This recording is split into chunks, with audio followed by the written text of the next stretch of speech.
Assalamualaikum warahmatullahi wabarakatuh. Saya Sri Multiana, mahasiswi Agribisnis Fakultas Pertanian Universitas Malikus Saleh. Video kali ini saya akan membahas mengenai budaya resiko dan aspek fundamental manajemen resiko. Poin pertama yang akan dibahas adalah budaya resiko. Apa sih budaya resiko itu? Budaya resiko adalah suatu pola perilaku semua personil atau pegawai dalam berinteraksi dan berpersepsi pada suatu organisasi yang mempertimbangkan resiko dalam proses pengambilan keputusan dan cara melakukan pekerjaan secara berkelanjutan. Keberhasilan mengkomunikasikan dan mengintegrasikan manajemen resiko pada suatu organisasi tidak terletak pada tekniknya, tetapi tergantung kepada seluruh pegawai organisasi selaku pengambil dan pengelola resiko pada organisasi tersebut. Selanjutnya adalah tahapan pengembangan budaya resiko. Pengembangan budaya manajemen resiko pada organisasi jauh lebih penting dibandingkan membangun kebijakan dan prosedur yang rumit, karena pengelolaan resiko harus ditanamkan pada setiap insan organisasi atau pegawai dari jenjang yang paling bawah sampai ke jenjang yang paling atas. Ada beberapa tahapan pengembangan budaya resiko yang dapat dijadikan sebagai panduan. Yang pertama, membentuk satuan kerja manajemen risiko sebagai pusat untuk membangun dan menyebarluaskan kebijakan dan prosedur risiko ke seluruh jenjang organisasi. Yang kedua, menyusun manual kode etik. Yang ketiga adalah merekrut pegawai yang memiliki sikap yang baik untuk memberikan pelayanan yang terbaik. Yang keempat, menjadikan manajemen risiko sebagai syarat untuk menduduki semua posisi manajemen. Yang kelima, menerapkan sanksi bagi pelaksana atau pengambil risiko. Yang keenam, memberikan insentif guna mendorong pegawai dalam mengelola risiko dengan baik. Yang ketujuh, menerapkan seperangkat aturan agar pegawai tidak berani mengambil risiko yang berlebihan. Yang kedelapan, memasukkan penilaian kinerja mengelola risiko ke dalam proses penilaian kinerja pegawai. Kunci sukses pada sebuah organisasi adalah adanya manajemen yang berkualitas pada semua tingkatan struktur organisasi. Selanjutnya adalah strategi pengembangan budaya peduli risiko. Sebelum membahas tentang strateginya, ada beberapa hambatan dalam menerapkan risk management culture dalam membangun budaya peduli risiko. Yang pertama, risiko pada sektor publik masih dipandang sebagai sesuatu yang negatif. Yang kedua, risiko dipandang sebagai pemborosan biaya.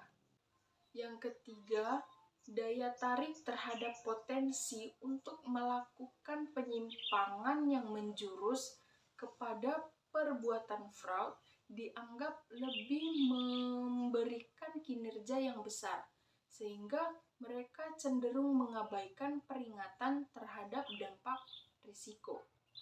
Yang keempat, tata kelola pemerintah yang lemah karena kontrol dari unit pengawasan, baik internal maupun eksternal, masih sangat lemah dan mudah dikompromikan. Untuk membangun budaya peduli risiko, diperlukan suatu strategi pengembangan budaya peduli risiko yang mencerminkan adanya keterpaduan antara pihak manajemen dengan unit internal auditor. Langkah-langkah penting yang harus diperhatikan dalam merumuskan strategi pengembangan budaya peduli risiko. Yang pertama, komitmen pimpinan untuk menciptakan satu irama yang sama. Sebelum penerapan risk management culture akan diimplementasikan, maka harus ada komitmen bersama dari para pemimpin atau eksekutif. Yang kedua, perlunya edukasi kepada seluruh stakeholder mengenai pentingnya melakukan manajemen risiko. Hal ini supaya stakeholder yang terkait dengan organisasi kita dapat melakukan manajemen risiko dengan standar yang sama. Yang ketiga, knowledge sharing. Hal ini dilakukan agar karyawan dapat saling berbagi pengetahuan dan pengalaman mengenai manajemen risiko. Yang keempat, kesinambungan dan konsistensi. Agar risk management culture tercipta, maka harus terdapat komunikasi yang konsisten mengenai pentingnya manajemen risiko dalam aktivitas keseharian, sehingga orang akan konsisten dalam melakukan manajemen risiko dalam aktivitasnya. Yang kelima, ketepatan metode pengembangan manajemen risiko. Prosedur harus didokumentasikan, disosialisasikan, untuk kemudian diimplementasikan pada keseharian pengambilan keputusan. Hal ini supaya jelas dan tidak terjadi kebingungan dalam mengenai langkah apa yang harus diambil. Pelaksanaan 5 tahapan membangun budaya peduli risiko secara berulang-ulang akan terbangun kebiasaan untuk mengelola risiko. Selanjutnya, jika risk management habit dilakukan secara berulang-ulang dengan jangka waktu yang panjang, maka kemudian akan terbangun suatu risk management culture. Poin yang kedua yaitu manajemen perubahan. Apa itu manajemen perubahan? Manajemen perubahan adalah wujud pendekatan melalui suatu proses untuk mengubah individu, tim, dan organisasi yang berlangsung secara terus-menerus untuk memperbaharui sebuah organisasi.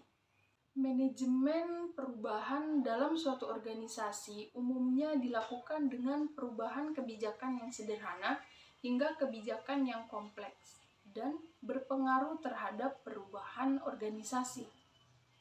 Selanjutnya adalah tujuan manajemen perubahan. Apa sih tujuan perubahan itu?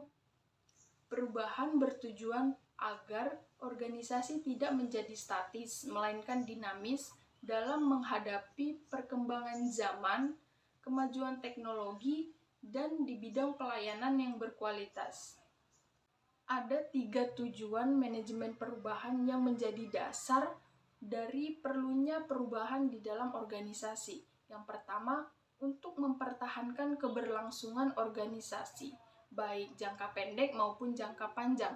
Yang kedua, untuk menyesuaikan diri dari perubahan dari lingkungan internal maupun lingkungan eksternal.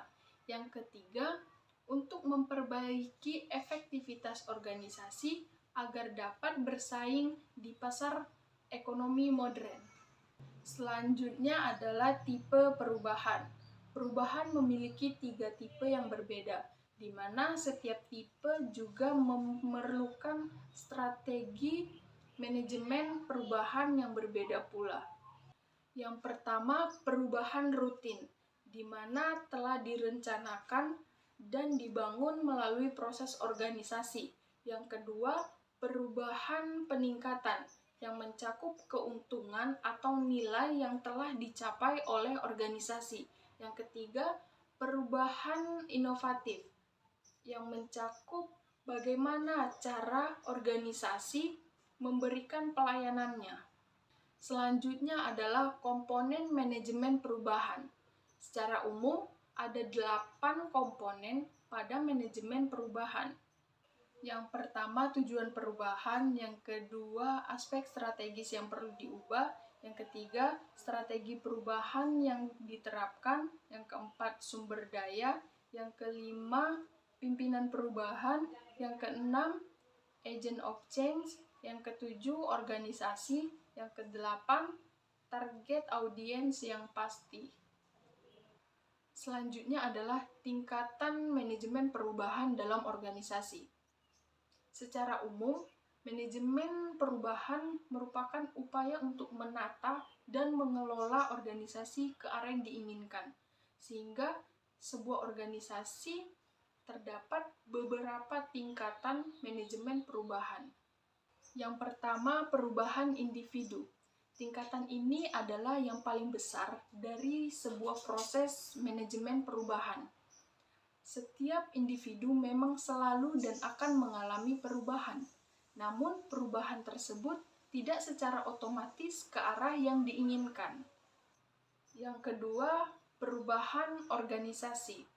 Manajemen organisasi. Dalam organisasi ini berkaitan dengan manajemen proyek. Jika manajemen proyek berguna untuk memastikan solusi dari proyek yang telah dirancang, maka manajemen perubahan berperan untuk memastikan solusi tersebut dapat bekerja secara efektif. Yang ketiga, perubahan kemampuan organisasi. Pada tingkatan ini, manajemen perubahan berperan secara langsung untuk mengelola organisasi agar secara efektif mampu beradaptasi dengan perubahan dunia atau lingkungan organisasi. Perubahan dalam sebuah organisasi merupakan sesuatu yang penting jika ingin mempertahankan organisasi dan terus meningkatkan kinerjanya. Sekian pemaparan materi mengenai budaya resiko dan aspek fundamental manajemen resiko yang dapat saya sampaikan. Dan terima kasih. Assalamualaikum warahmatullahi wabarakatuh.